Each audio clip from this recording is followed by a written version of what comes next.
नमस्कार दर्शक मित्रों, मैं हूं आपके साथ अंजनी नीलेश ठक्कर। तो आज बात करेंगे आज के हिंदू पंचांग के बारे में। उससे पहले मैं आप सभी से आग्रह करना चाहूँगी कि यदि आप हमारे चैनल में पहली बार आए हैं, नए आए हैं, तो रोज़ हिंदू पंचांग को प्राप्त करने के लिए हमारे चैनल हमारी सनातन संस्कृत चैनल को सब्सक्राइब अवश्य कर लीजिए और बेल आइकन को प्रेस कर दीजिए ताकि आगे आने वाले वीडियो की जानकारी आपको मिल सके। और कमेंट करके जरूर बताइए कि आपको वीडियो कैसा लगा। तो अब देख लेते हैं आज का हिंदू पंचांग, जिसमें होंगी महत्वपूर्ण जानकारी। आज का हिंदू पंचांग दिनांक 23 जनवरी 2022, दिन रविवार, विक्रम संवत 2078, शक संवत 1943, आयन उत्तरायण, ऋतु शिशिर, मास माघ, गुजरात एवं महाराष्ट्र के अनुसार पौष, पक्ष कृष्ण, तिथि पंचमी सुबह 9:12 तक, तत्पश्चात षष्ठी, नक्षत्र उत्तरा फाल्गुनी सुबह 11:09 तक, तत्पश्चात हस्त, योग अतिगंड दोपहर 12:50 तक, तत्पश्चात सुकर्मा, राहु का शाम 5 बजे से शाम 6:23 तक, सूर्योदय 7:19, सूर्यास्त 18:21, दिशा शूल पश्चिम दिशा में। व्रत पर्व विवरण: नेताजी सुभाष चंद्र बोस जयंती दिन अनुसार विशेष। पंचमी को बेल खाने से कलंक लगता है। ब्रह्मवेद पुराण ब्रह्मखंड हिंदू पंचांग। माघ मास हिंदू पंचांग का 11वां चंद्रमास है। इस मास में मघा नक्षत्र युक्त पूर्णिमा होने के कारण इसका नाम माघ रखा गया। मघा युक्ता पर्णमासी यत्र मासे सह। उत्तर भारत हिंदू पंचांग के अनुसार माघ मास प्रारंभ हो चुका है।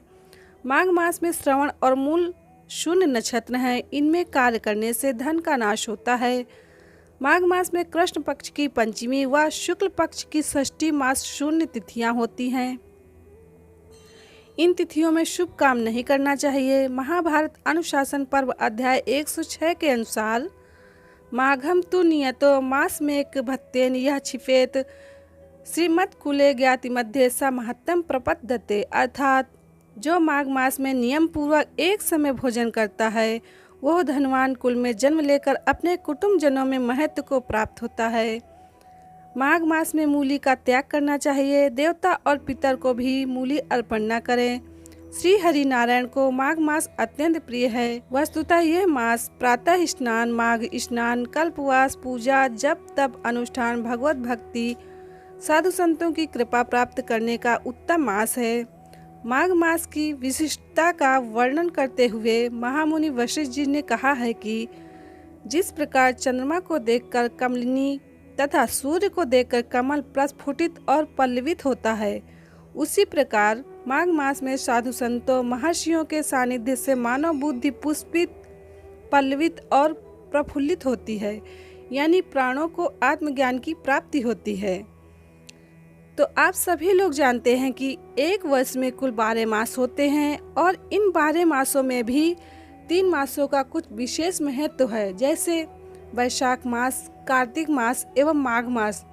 तो आज माघ मास की महत्वपूर्ण जानकारी से अवगत होते हैं। माघ मास हिंदू धर्म कैलेंडर के अनुसार 11वां महीना है, जो कि परम पवित्र और उत्तम मास है। माघ मास में स्नान, दान, उपवास और तपस्या का विशेष महत्व माना गया है। इस महीने में प्रमुख तीर्थ स्थल जैसे प्रयागराज, हरिद्वार में धार्मिक मेलों का आयोजन होता है। धार्मिक मान्यताओं के अनुसार माघ महीना अत्यंत पवित्र होता है। पुराणों के अनुसार माघ का महीना पहले माध्य महीना कहलाता था, जो बाद में माघ हो गया।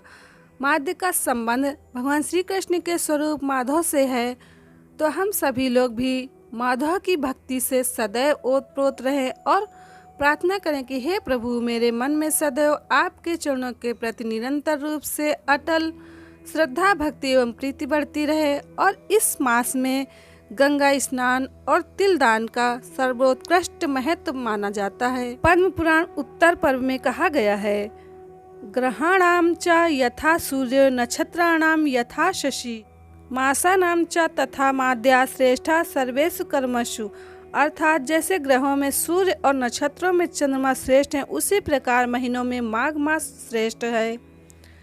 पद्म पुराण में कहा गया है कि माघ मास आने पर नाना प्रकार के फूलों से भगवान की पूजा करें। उस समय कपूर से तथा नाना प्रकार के नैवेद्य एवं लड्डुओं से पूजा होनी चाहिए। इस प्रकार देव देवेश्वर के पूजित होने पर मनुष्य निश्चय ही मनोवांछित फलों को प्राप्त कर लेता है। पद्म पुराण में वशिष्ठ जी कहते हैं कि वैशाख में जल और अन्न का दान उत्तम है, कार्तिक में तपस्या और पूजा की प्रधानता है तथा माघ में जप, होम और दान, ये 3 बातें विशेष हैं। जिन लोगों ने माघ में प्रातः स्नान, नाना प्रकार का दान और भगवान विष्णु का स्तोत्र पाठ किया है, वे दिव्य धाम में आनंद पूर्वक निवास करते हैं। माघ मास में प्रातः काल स्नान का विशेष महत्व है। व्रते दानय तपोभिश्च न तथा प्रीयते हरि, माघ मज्जन मात्रेन यथा प्रीणाति केशवः, पीते वासुदेवस्य सर्वपाप पनुतये माघ स्नानम प्रकुर्वीत स्वर्गम लाभाय मानवः। पूरे माघ मास में प्रयाग में निवास तथा प्रयाग में त्रिवेणी संगम में स्नान बहुत भाग्यशाली मनुष्य को प्राप्त होता है। स्कंद पुराण वैष्णव खंड के अनुसार प्रयागो माघ मासे तु पुष्करम कार्तिके तथा अवंती माधवे मासिहन्यात् पापम युगार्जितम। माघ मास में प्रयाग, कार्तिक में पुष्कर और वैशाख मास में अवंतीपुरी, उज्जैन, ये एक युग तक उपार्जित किए हुए पापों का नाश कर डालते हैं। ब्रह्मवैवर्त पुराण के अनुसार जो व्रती पुरुष चैत्र अथवा माघ मास में शंकर की पूजा करता है तथा वेद लेकर उनके सम्मुख रात दिन भक्ति पूर्वक नृत्य करने में तत्पर रहता है, वो चाहे 1 मास, आधा मास, 10 दिन, 7 दिन अथवा 2 ही दिन या 1 ही दिन ऐसा क्यों न करें, उसे दिन की संख्या के बराबर युगों तक भगवान शिव के लोक में प्रतिष्ठा प्राप्त हो जाती है। माघ में तिलों का दान जरूर करना चाहिए। विशेषतः तिलों से भरकर तांबे का पात्र दान देना चाहिए।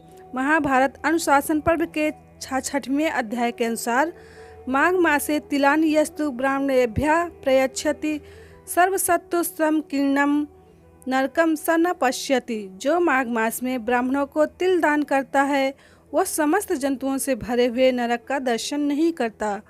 तो इस प्रकार माघ मास में अपना दैनिक जीवन सत्कर्म करते हुए बिताना चाहिए और ऐसे पावन पवित्र मास का लाभ अवश्य लें, सत्कर्म करें।